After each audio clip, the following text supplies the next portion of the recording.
26절, 27절, 그리고 32절 읽도록하겠습니다. 로마서 1장 26절, 27절, 32절입니다. 같이 읽겠습니다. 시작. 이런 까닭에 하나님께서 그들을 수치스러운 애정에 내주셨으니 이는 심지어 그들의 여자들도 본래대로 쓸 것을 본성에 어긋나는 것으로 바꾸었기 때문이라. 남자들도 이와 같이 본래대로 여자 쓰기를 버리고 서로를 향해 욕정이 부릴 듯하여 남자가 남자와 더불어 보기 흉한 짓을 행함으로 자기 잘못에 합당한 보응을 자기 속에 받았느니라. 32절 읽겠습니다. 시작. 그들이 이런 일들을 행하는 자들은 죽어야 마땅하다는 하나님의 심판을 알고도 같은 일들을 행할 뿐 아니라 그런 일들 행하는 자들을 기뻐하느니라. 아멘. 기도하시겠습니다. 좋으신 하나님, 선하신 하나님, 존귀하신 하나님, 이 시간 저희들이 모여 하나님을 예배할 수 있는 은혜와 특권을 인해서 감사합니다. 지난 한 주간도 저희들 지켜주시고 인도하셨다가 오늘 저희들 원근 각주에서 모여서 우리가 교회 안에서 한몸 되어 함께 주님을 예배하도록 하시니 감사합니다. 주님이 이 예배를 통해서 영광 받으시고 오늘 주실 말씀을 하나님 성령 하나님께서 각각 역사하사 우리 각인의 심령 가운데 이 말씀이 잘 박힌 목과 같이 아버지 우리 심령에 박히도록 도와주시옵소서. 흩어졌다가 모인 성도들 또 오래간만에 얼굴들 뵙게 되는데 그리스도 안에서 서로 격려하고 사랑하며 축복하는 복된 주일 되게 해 주옵소서. 예수님의 이름으로 기도하옵나이다. 아멘. 지난 한 주간 동안 몽골을 방문했다가 돌아왔습니다. 저희 교회가 이제 몽골 사역 약 한 14주년 정도 된 것 같습니다. 14년 정도 우리 몽골 사역에 집중해 왔는데요. 우리 오경배 자매가 단기 선교사로 파송되면서부터 시작해서 약 13년 이렇게 몽골 사역에 집중해 왔습니다. 현재 몽골에는 우리 여병무 선교사님, 김종욱 선교사님, 또 도현영 선교사님 이렇게 세 분이 세 개의 교회를 개척하고 지금 가정교회 2개가 세워져서 지금 교회를 또 세우기 위해서 가정에서 모이는 일들을 하고 있습니다. 우리 13년 동안에 14년 정도 동안에 우리 몽골 사역에 집중하면서 하나님께서 그 열매로 우리 몽골 성서 침례교회 첫 번째 목사가 우리 지난주에 탄생할 수 있었습니다. 여러분은 어떻게 생각하는지 모르지만 이것은 결코 쉬운 일이 아닙니다. 그런데 하나님께서 그동안의 사역의 열매로 우리 몽골에 정말 우리와 같은 믿음을 가진 목회자가 탄생을 하게 된 것입니다. 저희 교회가 우리 한길교회가 세워질 때 우리 성도들이 헌금을 해서 땅을 샀습니다. 그리고 우리 강동 성서 침례교회가 헌금을 해서 건물을 지었습니다. 저희가 땅을 한 250평인가 한 300평 정도 사는데 들어갔던 비용이 300만 원이었습니다. 땅 사는데 300만 원이었습니다. 건물 지을 때 1,500만 원씩 가지고 건물을 지었습니다. 근데 그 땅이 지금 한 3천만 원 줘야 됩니다.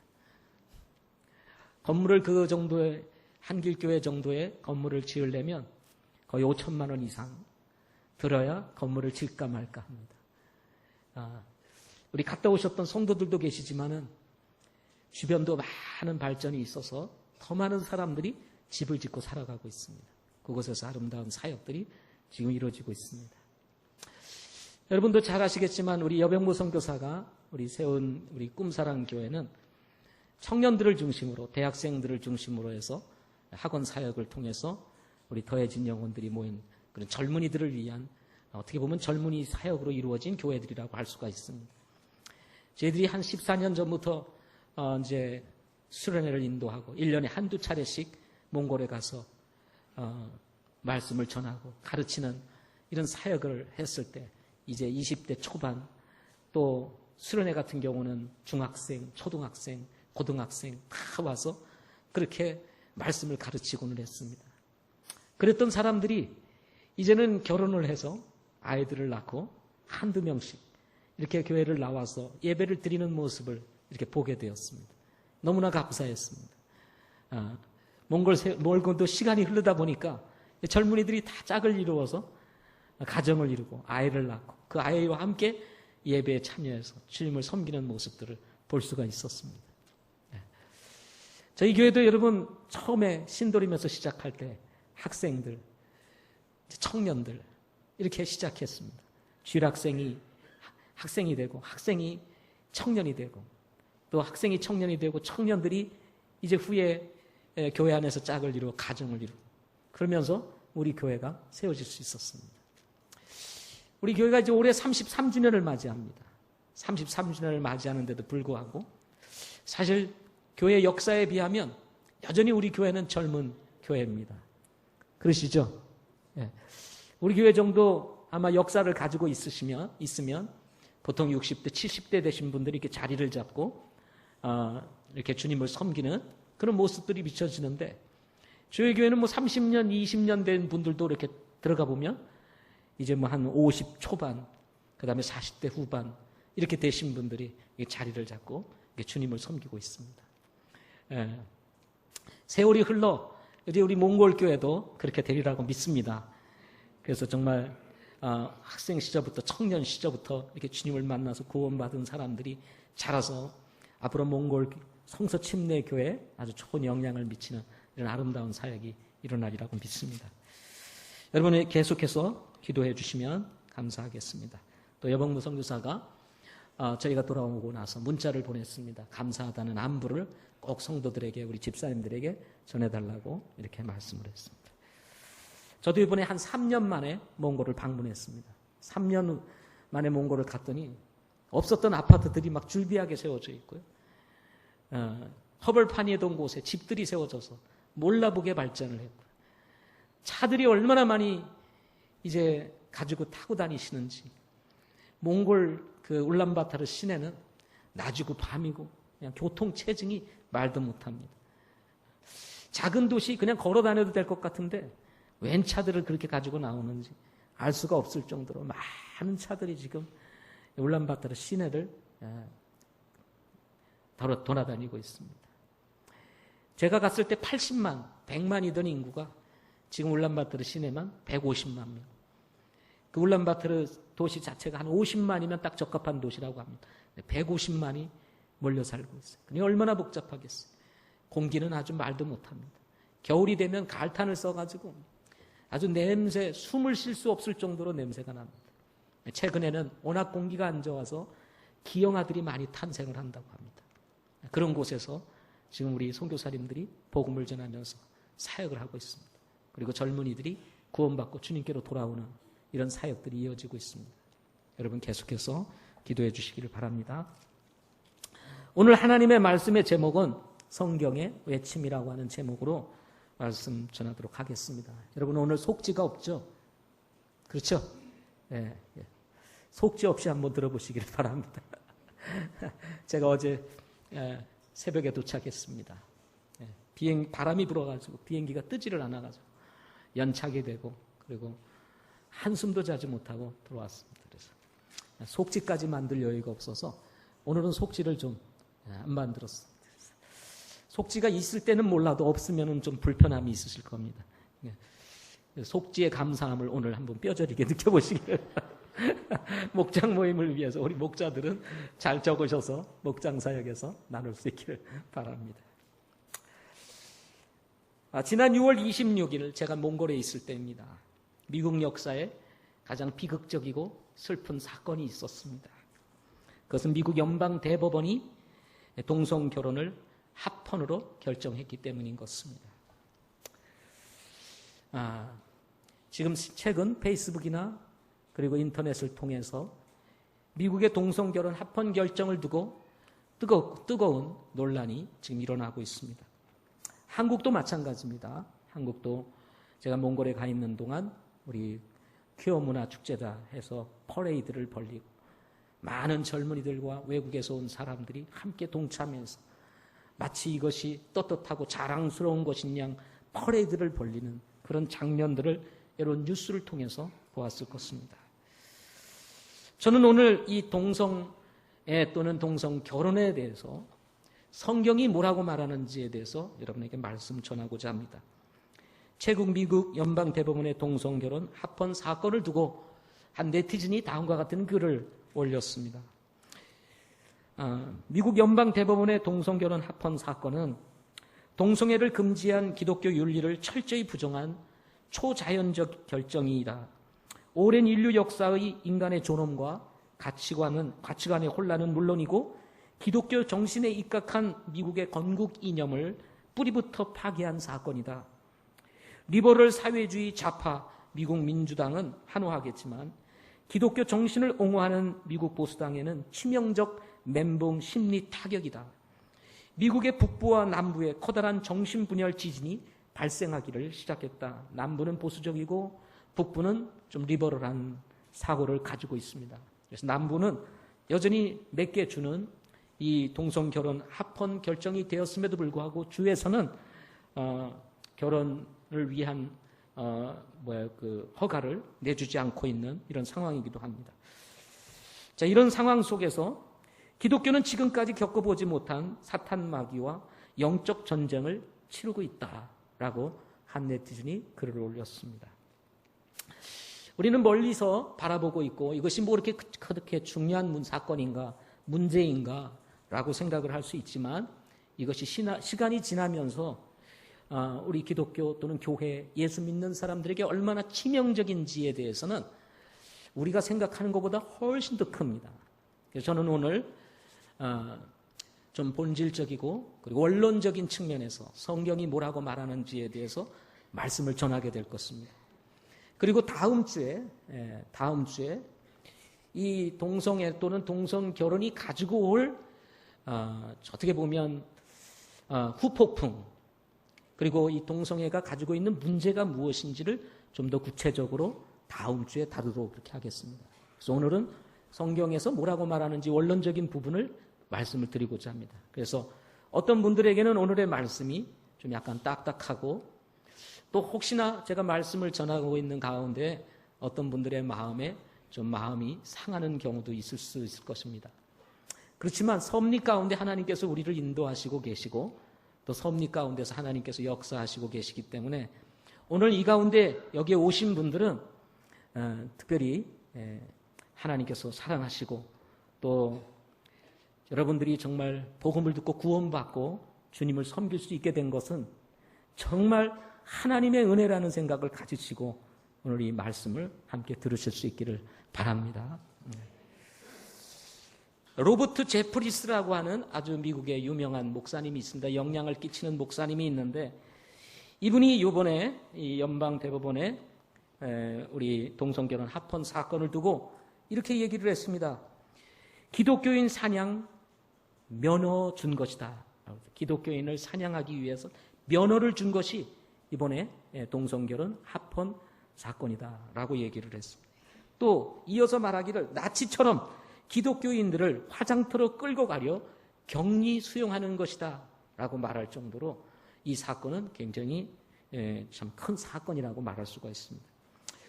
여러분도 알고 저도 알지만 미국은 기독교를 바탕으로 해서 세워진 나라입니다. 대통령이 당선된 후에도 성경에 손을 얹고 선서를 할 정도로 성경의 가치를 높이 평가하고 있는 나라이기도 합니다. 전 세계 기독교의 중심이라고 할 수 있을 정도로 어떻게 보면 영향을 미쳐온 그런 나라입니다.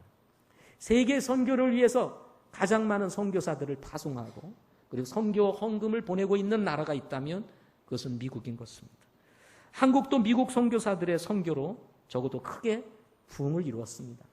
외적으로는 크게 성장을 했습니다. 한국이 오늘날 이렇게 발전할 수 있었던 배경에는 미국 선교사들의 공로가 있었다는 사실을 우리는 결코 부인할 수 없을 것입니다. 이렇게 미국은 성경을 가치로 두고 세워진 나라인 것입니다. 그러나 이런 나라가 성경의 가치를 부인하는 결정적인 결정을 내렸다고 볼 수가 있는 것입니다. 최근 한국에서도 동성애자들의 축제가 있었습니다. 상당수의 사람들이 모였습니다. 한국 사회 안에서 동성애가 급속도로 확산되고 있습니다. 동성결혼을 제도화시키고자 하는 이런 노력도 아주 뜨겁다고 할 수가 있습니다. 머지않아 한국도 미국과 같은 결정이 저는 내려질 거라고 생각을 합니다. 반대하는 사람들의 목소리가 좀 있어서 지금은 조금 미루고 있지만 결국 한국도 미국과 같이 될 것이다. 문제는 이런 시대적인 상황을 두고 그리스도인들은 어떤 생각과 확신을 가지고 있는가라고 하는 사실인 것입니다. 또다시 여러분에게 질문을 던진다면 우리는 동성애 또는 동성결혼에 대해서 어떤 생각과 기준을 가져야 하는가라고 하는 사실인 것입니다. 저는 성경을 믿는 목사입니다. 여러분도 성경을 믿으시죠?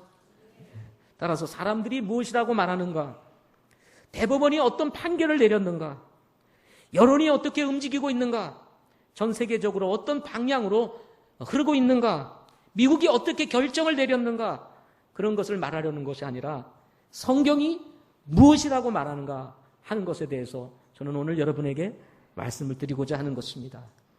우리는 많은 경우에 이 법적 판결에 우리의 마음이 쏠릴 수가 있습니다. 여러분, 대법원이 아무리 결정을 내리고 세계가 어떤 결정을 내린다 할지라도 우리가 믿는 것은 성경인 것을 여러분 기억하시기 바랍니다. 아멘. 사람들이 뭐라고 말하든지, 다수의 사람들이 어떤 목소리를 내든지 우리가 믿는 것은 하나님의 말씀인 것입니다. 따라서 성경이 뭐라고 말하느냐, 그것이 우리의 믿음이 되어야 되고 우리 가치가 되어야 되고 우리의 삶의 기준이 되어야 한다는 것입니다. 동성 결혼을 두고 또는 동성애를 두고 먼저 여러분에게 말씀드리고 싶은 것은 성경이 내리고 있는 결혼의 정의가 무엇이냐 하는 것입니다. 성경이 내리고 있는 뭐요? 결혼의 정의. 동성애 또는 동성 결혼에 대해서 말하기 전에 우리가 결혼의 정의를 이해하는 것은 무엇보다도 중요한 일입니다. 하나님께서 사람을 창조하신 목적과 함께 사람들이 모여 사는 사회가 지녀야 할 기본적이고 본질적인 질서를 우리가 이해할 수 있기 때문인 것입니다. 시시콜콜 설명하고 싶지는 않습니다. 왜냐하면 성경이 너무나 분명하게 우리에게 이 동성애에 대해서 또는 동성 결혼에 대해서 언급하고 있기 때문에 그렇습니다. 사람을 하나님께서는 남성과 여성으로 창조하셨습니다. 이 남성과 여성으로 창조하신 하나님께서 창세기 2장 24절에 이렇게 말씀하십니다. 남자가 자기 아버지와 어머니를 떠나 자기 아내와 연합하여 한 육체가 되리라 하고 이렇게 말씀하셨습니다. 남자가 자기 아버지와 어머니를 떠나 자기 아내 여자와 연합하여 한 육체가 되라 이렇게 명령하고 계시는 것입니다. 여러분, 이 말씀을 통해서 우리는 결혼의 정의를 정확하게 내릴 수가 있습니다. 결혼은 남성과 여성의 결합이라고 하는 것입니다. 믿으십니까? 네. 결혼은 뭐예요? 남성과 여성의 결합이라는 것입니다. 결혼은 반드시 남자와 여자의 결합이어야 한다는 것입니다. 이것이 하나님께서 사람을 만드시고 세워놓으신 결혼의 원칙인 것입니다. 여러분, 사랑에 대해서 우리는 이런 말 저런 말들을 많이 하고 있습니다. 사람은 누구나 사랑할 수 있는 권리를 가지고 있다는 거예요. 그것이 이성이든 동성이든 사랑하면 결혼할 수 있다라고 생각을 합니다. 사랑에 대해서 아주 존중히 여기고 사랑할 수 있는 권리를 사람들은 얘기를 합니다. 그러나 여러분, 사랑이란 하나님께서 세워놓은 이 결혼의 원칙 안에서 이 사랑이 이루어질 때 그 사랑조차도 의미가 있고 가치가 있는 것입니다. 여러분, 그렇게 생각하지 않으십니까? 비행기가 날려면은 기체 역학의 법칙에 지배를 받아야 합니다. 만약에 이것을 역행하게 되면 비행기는 추락을 하게 되는 것입니다. 제가 몽골에서 출발을 하려고 할 때에 비행기가 딱 출발 선상에 딱 서 있는데 출발을 하지 못하는 거예요. 왜요? 바람이 반대 방향으로 불고 있었기 때문이었습니다. 그리고 너무 세게 불고 있는 거예요. 떴다가는 바람의 영향을 받아서 추락합니다. 그러니까 뜨지를 못하고 있는 거예요. 1시간 지연됩니다. 2시간이 지연이 됩니다. 뜨지를 못하고 있는 거예요. 근데 2시간이 지연되면 다시 회항을 한다고 합니다. 돌아가서 사람들을 내리고 시간 다시 정해가지고 그때 오라고 이렇게 얘기를 하는데 2시간 10분 만에 바람이 잠잠해져서 뜰 수가 있었습니다. 뜨려면은 바람과 함께 영향을 같이 제대로 받아야만 기체 역학의 법칙에 의해서 이 비행기가 뜨고 날 수가 있게 되는 거예요.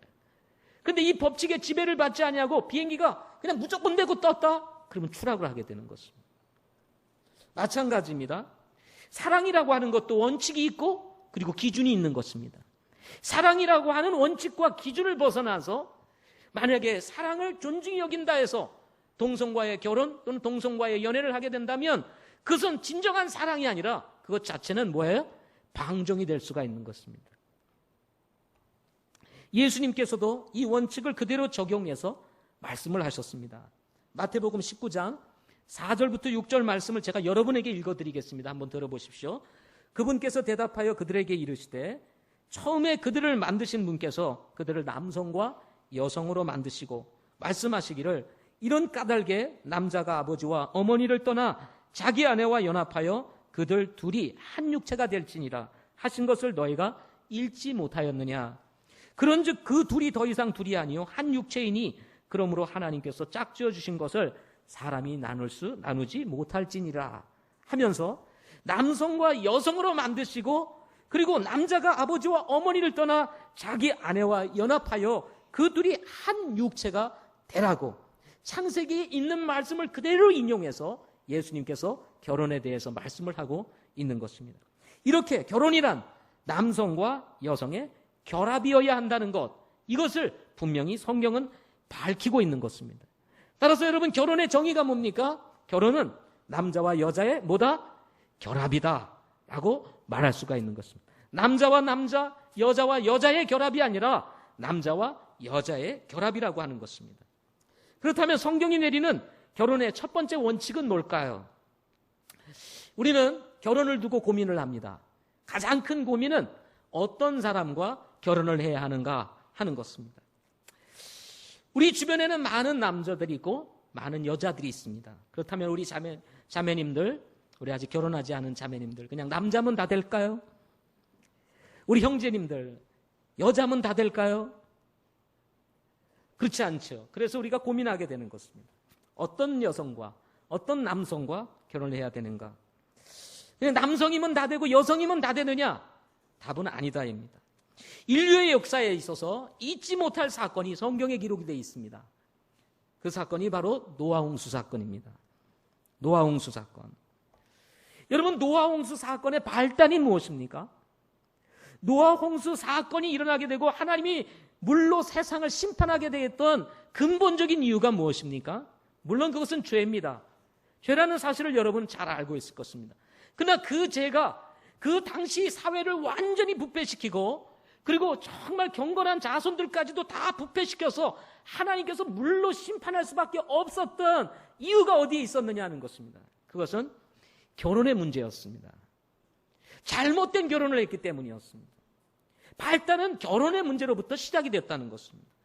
창세기 6장을 보게 되면 하나님의 아들들이 자기가 좋은 대로 사람의 딸들을 취하여 아내로 삼았다, 이렇게 말씀을 했습니다. 그리고 나서 이어지는 사건들을 보면 사람들이 너무나 부패하고 악해서 하나님께서 이 세상을 그냥 두고 볼 수가 없었습니다. 그래서 심판하겠다고 결정을 내리시게 된 것입니다. 어떤 목사님들은 여기서 하나님의 아들을 천사라고 말하시는 분들이 있습니다. 천사가 사람의 몸을 가지고 이 땅에 내려와서 사람의 딸들을 취하여 아내로 삼아가지고 이 세상이 부패됐다고 이렇게 말을 하는 분들이 계십니다. 그러나 성경 어디에도 이 하나님의 아들들이 천사라고 말할 수 있는 이 명확한 근거는 저는 개인적으로 없다고 생각을 합니다.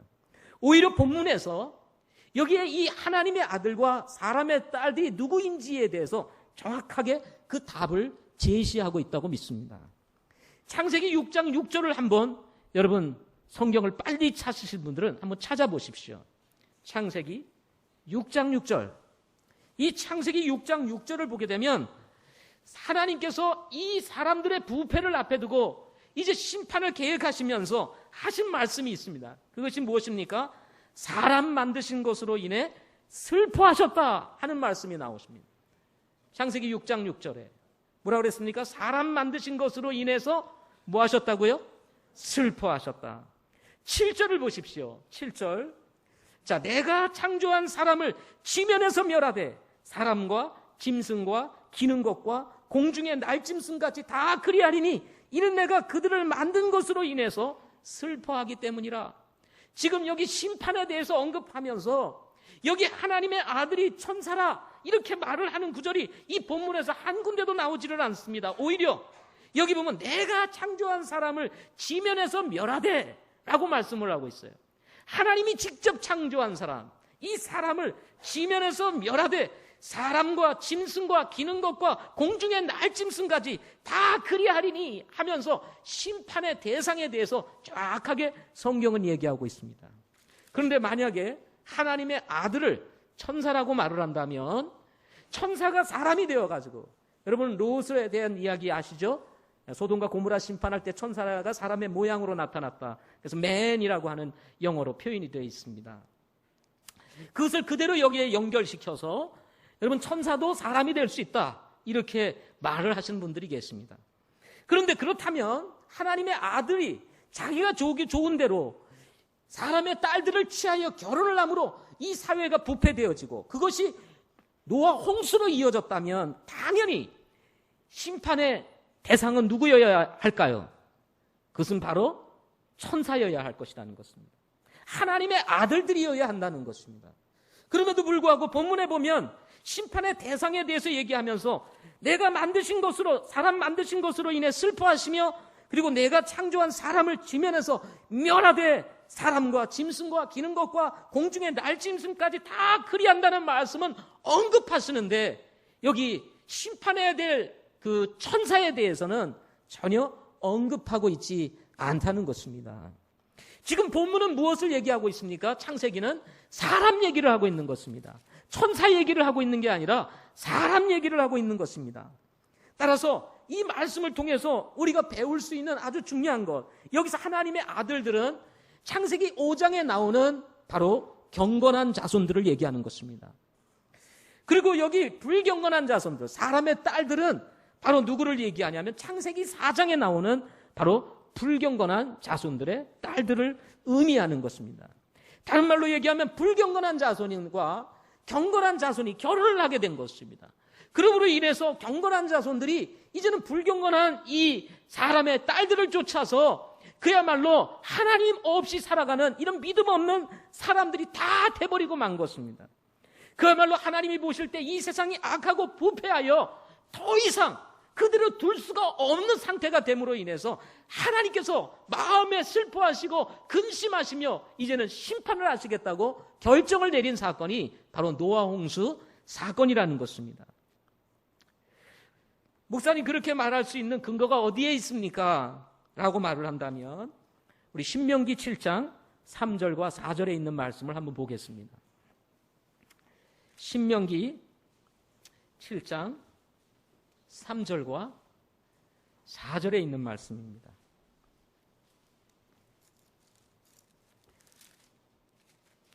여러분 한번 보십시오. 하나님께서 이스라엘 백성들에게 주신 결혼의 원리에 대해서 말씀을 주고 있는 내용입니다.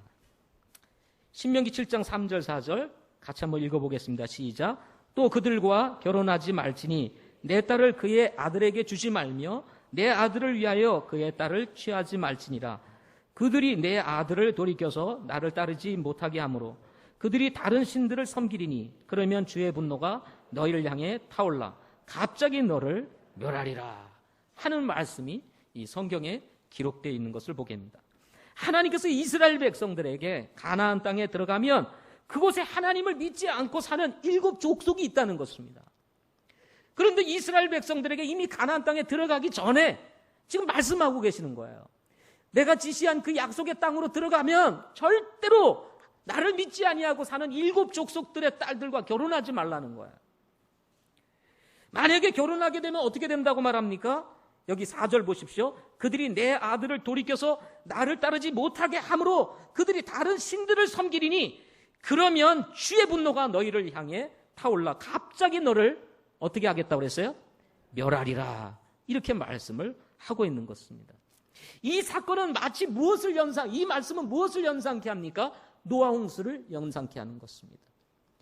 경건한 자손들이 불경건한 자손들과 결혼함으로 인해서 하나님을 떠나 악을 행하게 되고, 당시 노아 홍수 이전 시대가 완전히 부패하여 하나님께서 물로 심판할 수밖에 없이 되어버리자, 하나님께서 드디어 이제는 하나님의 계획대로 어떻게 해요? 홍수를 내려서 당시 지구상에 살고 있는 모든 사람들, 노아 가족을 제외한 모든 사람들과 땅에 기는 모든 짐승들을 다 심판한 얘기가 나오고 있는 것입니다. 이런 사건을 배경으로 다시 하나님께서는 하나님의 거룩한 백성인 이스라엘 백성들에게 말씀하시는 거예요. 절대로 가나안 족속들과 하나님을 버리고 살아가는 저 7 족속들과 결혼하지 마라. 그렇게 되면 내 아들을 돌이켜서 나를 따르지 못하게 함으로 그들이 다른 신을 섬기리니 그러면 주의 분노가 일어나서 너희를 멸하리라고 말씀하고 있는 것입니다. 출애굽기 34장 10절부터 14절 말씀해 보면 같은 얘기가 반복이 되면서 이렇게 얘기를 합니다. 이들과 결혼을 하게 되면 올무가 될까 염려가 된다고 경고하시면서 말씀하시기를 주는 질투하는 이름을 가진 질투하는 하나님이니라 하고 말씀을 했어요. 하나님이 가장 싫어하는 게 뭔지 아세요? 하나님을 버리고 다른 신을 섬기는 것입니다. 우상을 섬기는 거야. 이거를 가장 싫어하세요. 근데 이런 일들이 벌어지게 되는 그 통로를 보게 되면 그것이 뭐냐면 경건한 자손들이 어떤 사람들하고요? 불경건한 사람들하고 결혼하게 됨으로 인해서 이런 일들이 일어나게 된다는 것입니다. 그런데 어떻게 됩니까? 이스라엘 백성들이 사사기에 보면 이들이 가나안 땅에 들어가서 이 7 족속들의 딸들과 결혼을 하게 돼요. 그래서 사사시대가 열리는 거예요.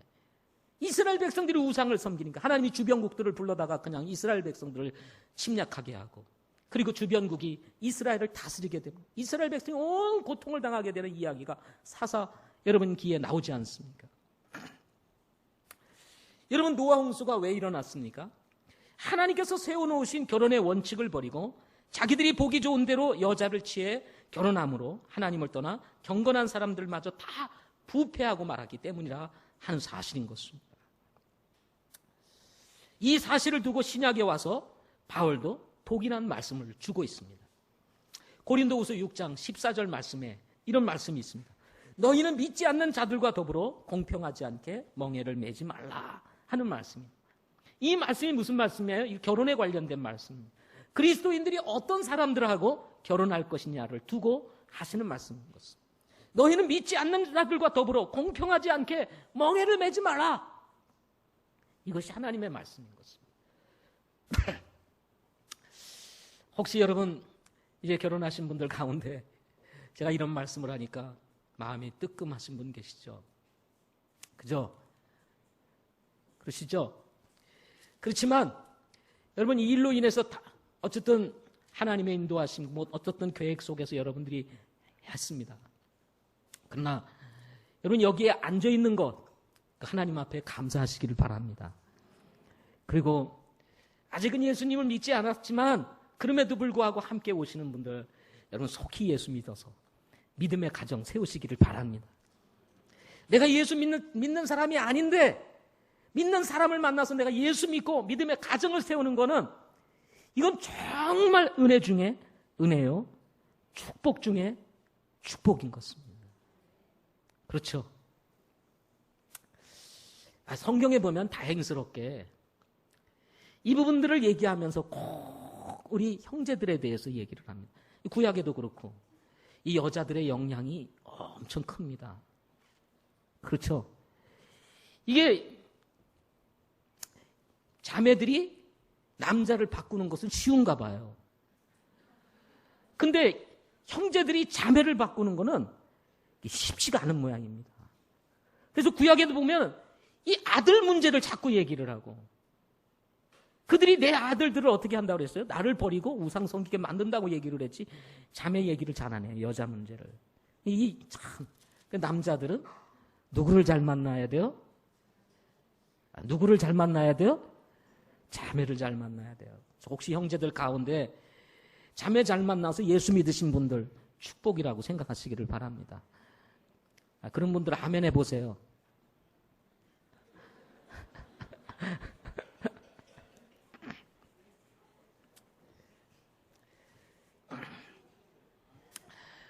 솔로몬이 그 지혜가 풍성하고 정말 전무후무했던 영화를 누렸던 이 솔로몬이 말년에 우상을 섬기게 됩니다.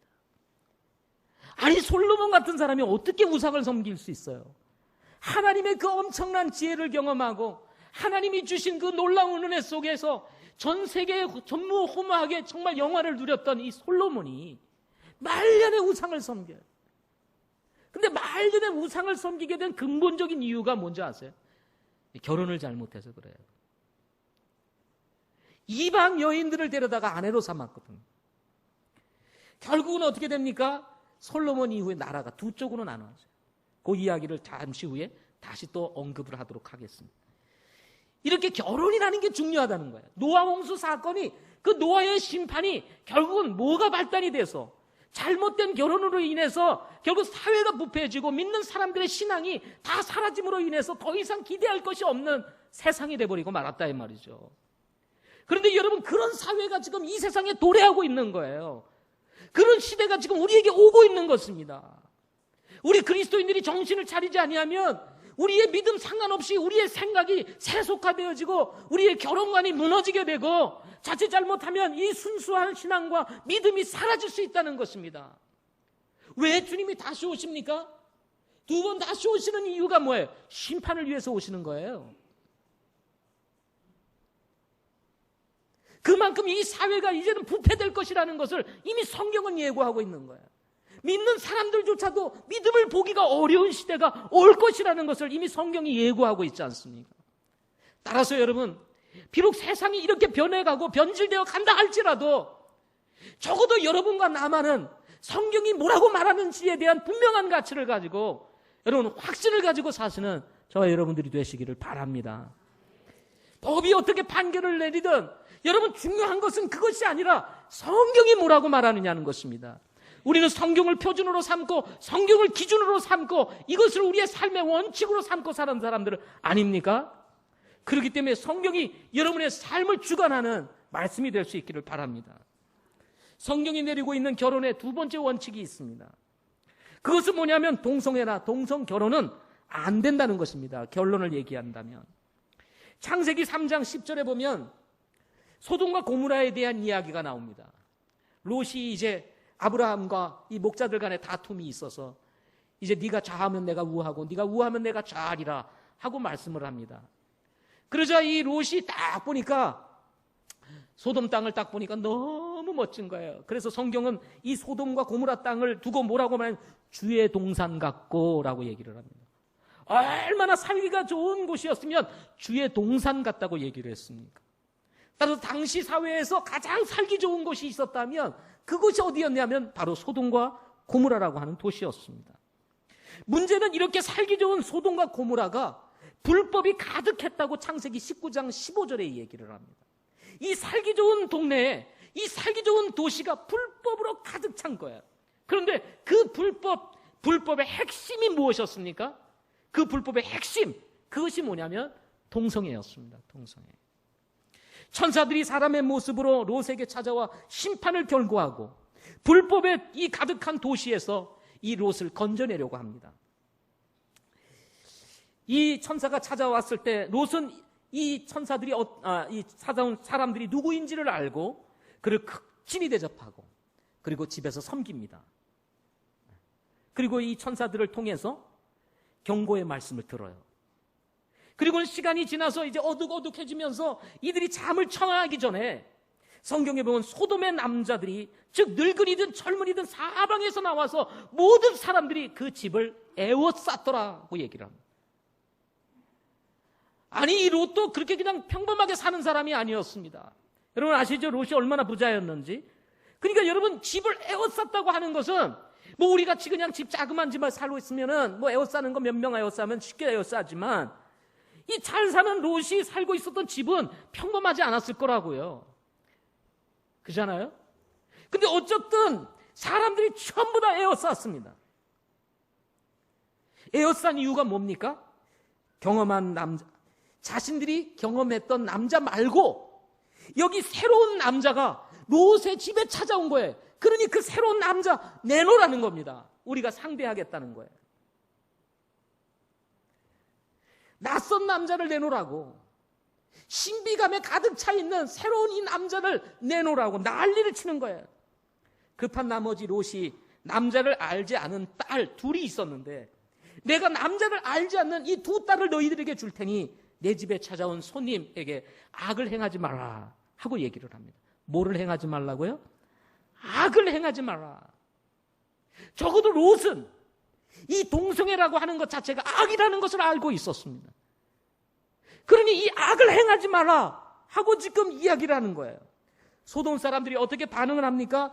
이놈이 들어와서 머물면서 우리의 재판관이 되려 하는도다. 이제 우리가 그들보다 너를 더 악하게 다루리라 하며 롯을 강하게 밀치고 문을 부수기까지 하려 하자, 여기 천사들이 밖에 있는 이 사람들을, 소돔 사람들의 눈을 다 멀게 하고 이 롯을 집 안으로 데리고 들어오게 됩니다. 그야말로 이 소돔 사회는 갈대로 간 사회가 된 것입니다. 인간이 하나님을 떠나 행하는 최고의 쾌락이 뭔지 아세요? 하나님을 떠나서 누릴 수 있는 최고의 쾌락, 그것이 뭐냐면 그것이 동성애인 것입니다. 남자와 여자 간의 이 성관계, 이것도 별로 이제는 느껴지지가 않는 거예요. 그러니까 새로운 성을 즐기고자 하는 이런 사고가 이 소돔에 가득 찼던 것입니다. 이 동성애자들은 정상적으로 성생활을 하지 않습니다. 뭐 여러분도 잘 아시지 않습니까? 제가 여러분에게 참 애들도 있고 그러니까 말을 못 하겠어요.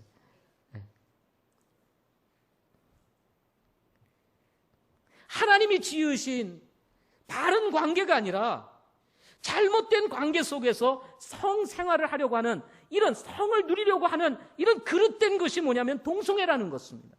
이 동성애에 빠져서 이 학문으로 성을 즐기려고 하는, 이 섹스를 하려고 하는 이런 것에 한 번 빠지면 벗어날 수가 없다고 합니다. 그것이 얼마나 짜릿하고 그 감각이 얼마나 강한지 한 번 빠지게 되면 나올 수가 없다는 거예요. 결국 하나님께서는 동성애를 불법으로 간주하시고 소돔과 고모라를 불로 심판하시겠다고 지금 롯에게 말씀하고 계시는 것입니다. 이후에 하나님께서 이스라엘 백성들에게 율법을 주시면서 성적 윤리에 대한 조항을 넣어 지키도록 하시면서 다음과 같이 말씀하십니다. 레위기 18장 22절에 보면 너는 여자와 함께 눕는 것과 같이 남자와 함께 눕지 말라. 이것은 가증한 것이니라. 이것은 뭐라고요? 가증한 것이니라. 제가 이 말씀을 준비하면서 한국에 돌아와 가지고 늦은 시간 이 말씀을 준비하면서 이 미국의 그 합헌 결정을 내린 이후에 미국의 상황들을 이렇게 한번 보기 위해서 인터넷에 들어가 봤습니다. 그랬더니 젊은 남자가 서로 이 합헌 결정을 두고 축하하면서 서로 입을 맞추고 있는 그런 사진들이 그냥 있는 거예요. 여러분, 만약에 여기 형제들이 둘이 앉아가지고 서로 사랑한다고 말하면서 막 뽀뽀를 하고 막 이러고 있으면은, 야, 저 사람 진짜 사랑하는구나, 부럽다, 나도 저런 친구가 있었으면 좋겠다, 그렇게 생각해서 가증한 것이죠. 그죠? 이 얼마나 가증한 일입니까? 남녀가 손을 잡고 가는 건 아무런 문제가 없습니다. 그러나 미국 사회에서는 남자와 남자가 손을 잡고 가면은 다 뭐 이상한 사람으로 본다는 것입니다.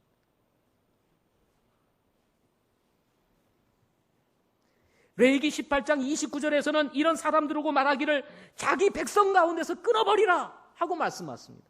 이런 사람들을 백성 가운데 두지 말라는 것입니다. 이것이 바로 성경의 가르침인 것입니다. 레위기 20장 13절에서는 이 부분을 두고 더 강하게 얘기를 합니다. 또 남자가 여자와 함께 눕듯이 남자가 함께 누우면 둘 다 가증한 짓을 행하였은즉 반드시 그들을 죽일지니 그들의 피가 그들에게 돌아가리라. 이런 사람들이 있으면 이스라엘 백성들에게 말씀하시기를 어떻게 하라고 그랬어요? 반드시 그들을 뭐라고 그랬어요?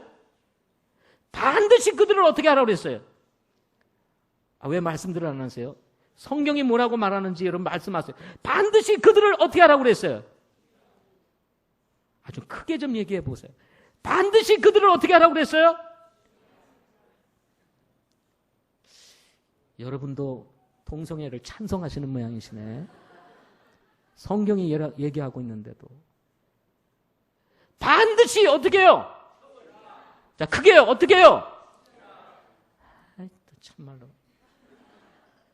이렇게 확신이 없으세요? 성경이 말하고 있지 않습니까? 반드시 그들을 죽일지니. 다시요. 시작. 죽일지니.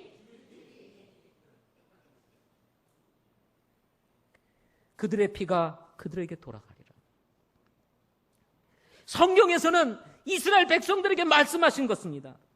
이런 사람이 있으면, 이런 사람이 발견되면 반드시 그를 죽여라. 이렇게 말씀하고 계십니다. 왜? 그 한 사람의 영향이 또 다른 사람에게 이어지면서 하나님이 세운 이 결혼의 원칙이, 제도가 무너지게 되고, 그리고 사람들이 하나님을 떠나 부패하게 되는 원인이 되기 때문에 하나님께서 이런 사람들이 있으면 반드시 뭐라고요? 죽여라. 이렇게 말씀하고 있는 것입니다.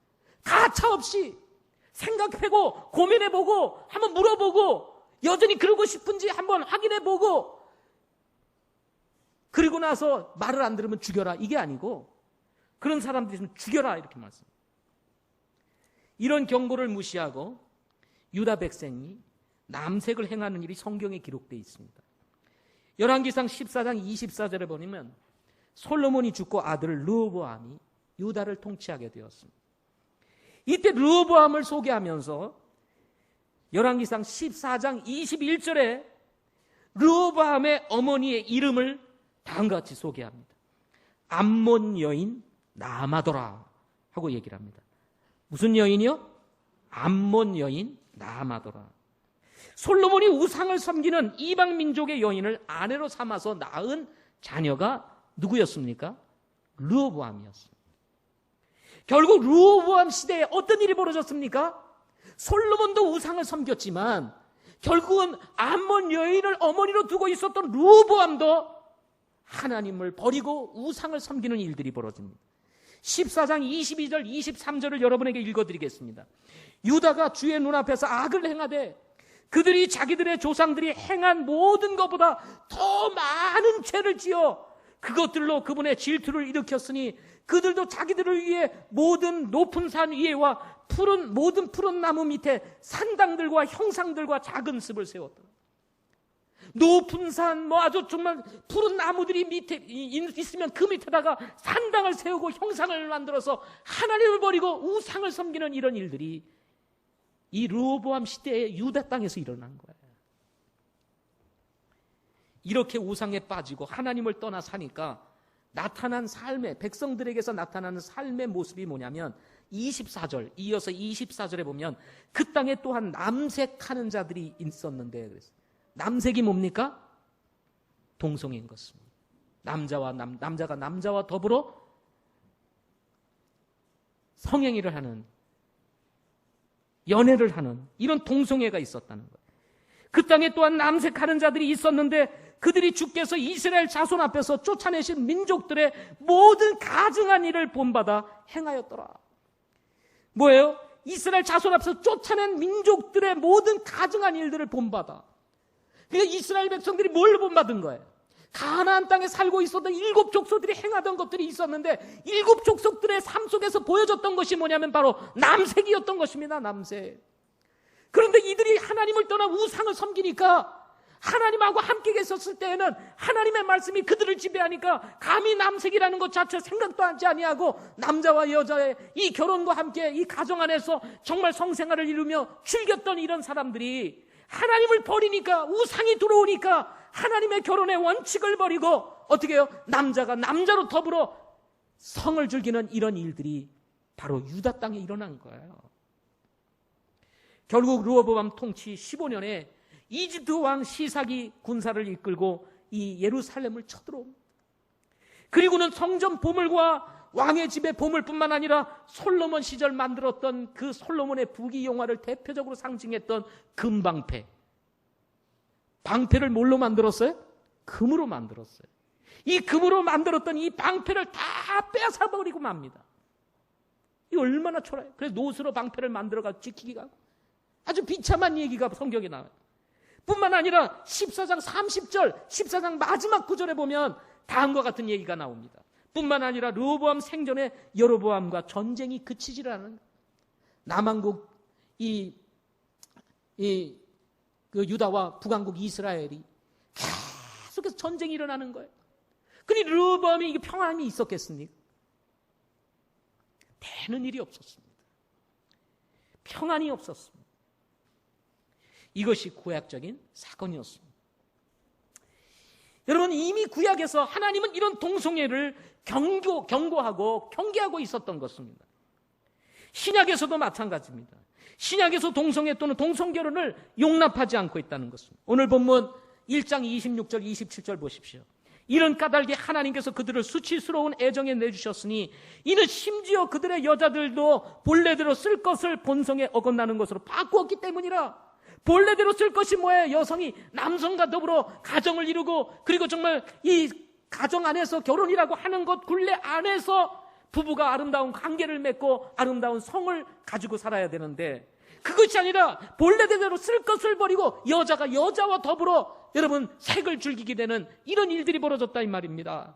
남자들도 이와 같이 본래대로 여자 쓰기를 버리고 서를 향해 욕정이 부릴 듯하여 남자가 남자와 더불어 보기 흉한 짓을 행함으로 자기 잘못에 합당한 보응을 자기 속에 받았다.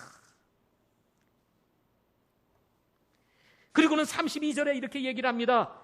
이런 동성애에 대해서 죄를 두고 말하기를 그들이 이런 일들을 행하는 자들은 죽어야 마땅하다는 하나님의 심판을 알고도 같은 일들을 행할 뿐 아니라 그런 일들 행하는 자들을 기뻐했다, 이렇게 말하는 거예요. 이런 일들 행하는 자들은 어떻게 해야 마땅하다고요? 자, 좀 크게 얘기해 보세요. 어떻게 해야 되는 마땅하다고요? 죽어야 마땅한. 이것이 하나님의 말씀인데 죽어야 마땅한 이 사람들이 부끄러운 줄을 알아야 되는데, 그것이 어차피 본성에서 이루어지고 자기 어떤 것 잘못된 어떤 이것으로 인해서 일어나는 어떤 이 본성의 지배를 받음으로 일어난다 할지라도 이걸 부끄러운 줄 알아야 되는데 부끄러운 줄도 모르고 이제는 공개적으로 드러내면서 자신들이 자랑스러운 것인 양 이렇게 얘기를 하고 있는 이런 문화 축제가 지금 한국 땅에서 버젓이 벌어지고 있다는 것입니다. 오히려 그리스도인들이 위축이 돼가지고 전부 다 가슴 졸이고 어떻게 말해야 되나, 말해야 될까 이러고 있다 이 말이죠. 그러나 지금 우리가 경험하고 있는 사회는 잘못된 것이 옳은 것처럼 비춰지고 있는 이런 사회가 되고 있습니다. 사람을 중심으로 내려지는 이 법에 의해서 합헌이 결정이 되고 성경의 가치가 무시되어지는 이런 상황 속에서 지금 오히려 그동안 지금 시대가 얼마 동안 흘러왔습니까? 지난 거의 6,000년의 시절 동안 이 동성애는 죄라고 명백하게 되어졌던 이런 우리의 생각과 이런 가치관이 무너지고 오히려 마치 동성애가 아주 옳은 것처럼 이렇게 드러나면서 활개를 치고 있는 이런 지금 시대가 되어져 가고 있는 것입니다. 이 나라를 걱정하고 이 나라 백성들을 사랑하는 사람들이 동성애 축제를 반대하는 일을 공개적으로 하였으나 오히려 이런 사람들을 혐오 세력으로 몰아가고 있는 것으로 볼 때 여러분 안타깝지 않을 수가 없다 하는 것입니다. 진실을 외치는 사람들의 목소리가 왜곡되고 있는 시대에 우리가 살고 있다는 사실인 것입니다. 이런 의미에서 저는 성경을 믿고 하나님을 믿는 그리스도인들이 각처에서 저는 목소리를 내야 된다고 믿습니다. 내 한 사람의 목소리가 무슨 얼마나 영향을 주겠는가라고 말할 수 있습니다. 그렇습니다. 여러분의 목소리가 이 시대적 흐름을 막을 수 없을지는 모릅니다. 그렇지만 적어도 성경의 가치를 가지고 하나님의 말씀을 믿고 사는 사람들이 존재하고 있다는 사실에 대해서는 우리가 분명히 밝혀야 된다는 사실인 것입니다.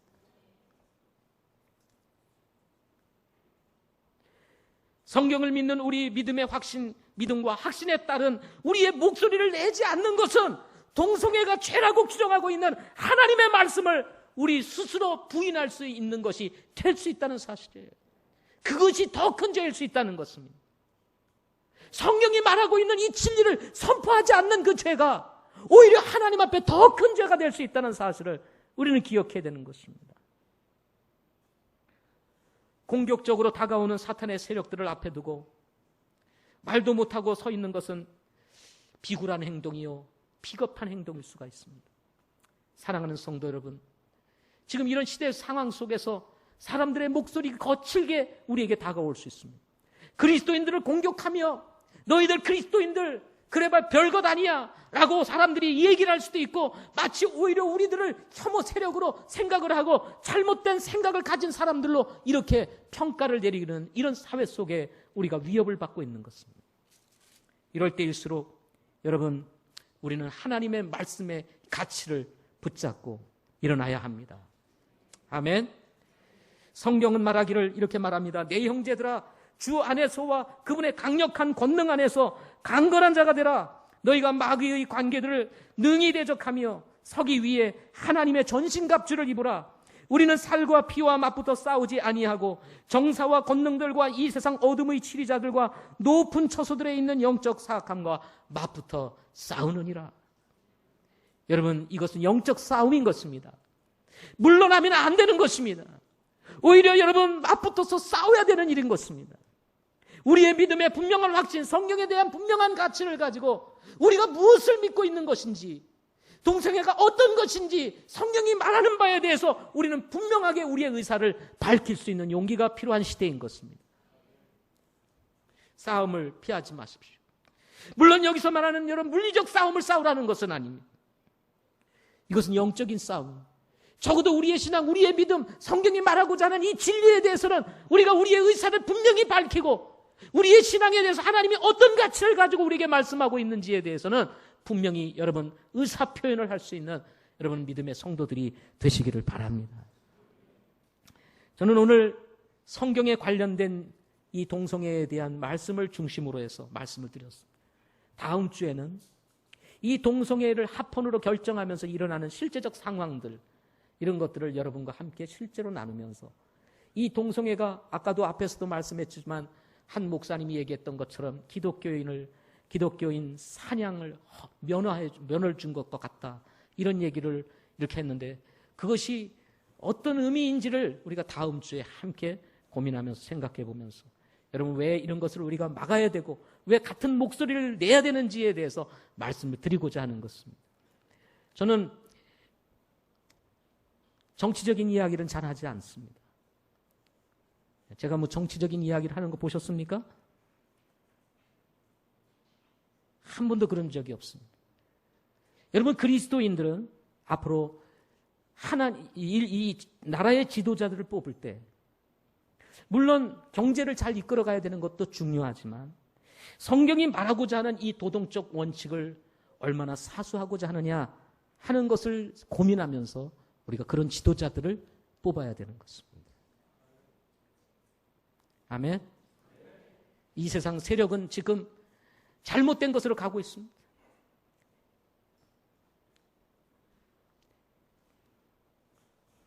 다음 주에 말씀드리겠습니다. 우리 기도하겠습니다.